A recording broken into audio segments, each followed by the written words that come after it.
সকালে বাড়ি ভাঙচুর করে রাতে অ্যাসিড হামলা গৃহবধূকে।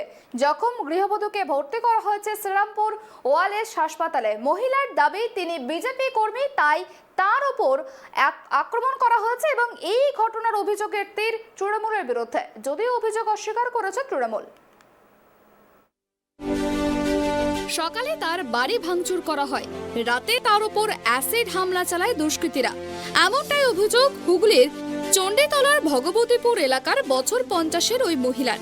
আহত অবস্থায় তাকে ভর্তি করা হয় চণ্ডীতলার আইয়া হাসপাতালে।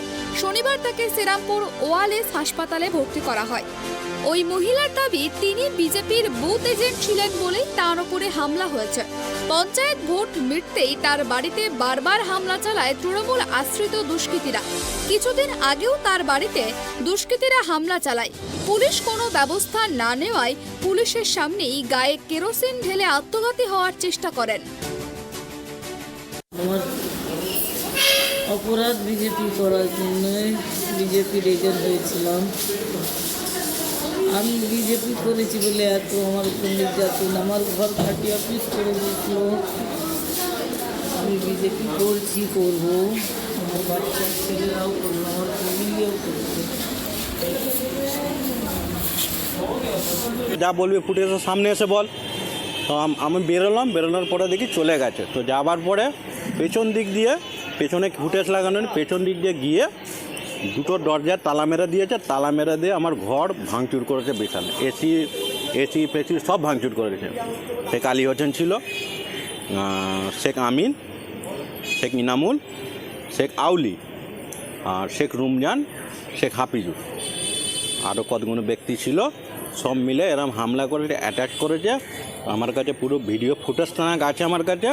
তো তারপরে পুলিশ এসেছিল। কেন হামলা করেছে?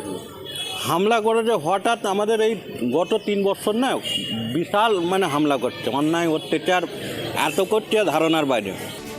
এদিকে গোটা বিষয়টির কারণ শরিকি বিবাদ, এর সঙ্গে রাজনৈতিক কোনো সম্পর্ক নেই, এমনটাই দাবি তৃণমূলের। চণ্ডীতলা 1 নম্বর পঞ্চায়েত সমিতির তৃণমূল সভাপতি মলয় খা বলেন, গোটা বিষয়টি পারিবারিক গন্ডগোল, এটিকে রাজনৈতিক রং দেওয়া হচ্ছে। পুলিশ সূত্রে খবর, প্রতিবেশীর সঙ্গে সম্পত্তি নিয়ে শরিকি বিবাদ চলছে কয়েক বছর। এ নিয়েও মামলা হয়েছে।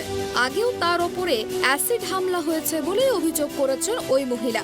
গন্ডগোল হলে বাড়ি থেকে অন্যত্র চলে যান। সেই সুযোগ নিয়ে তার বাড়ির সামনে একটি অফিস তৈরি করেছিল তৃণমূল কংগ্রেস। সেটি নিয়েও মামলা হয়েছে। দুপক্ষের মধ্যে গন্ডগোল হয়, দুপক্ষই অভিযোগ দায়ের করেছে। অভিযোগ খতিয়ে দেখা হচ্ছে। হুগলি থেকে সোমনাথ ঘোষের রিপোর্ট, ট্রাইব টিভি।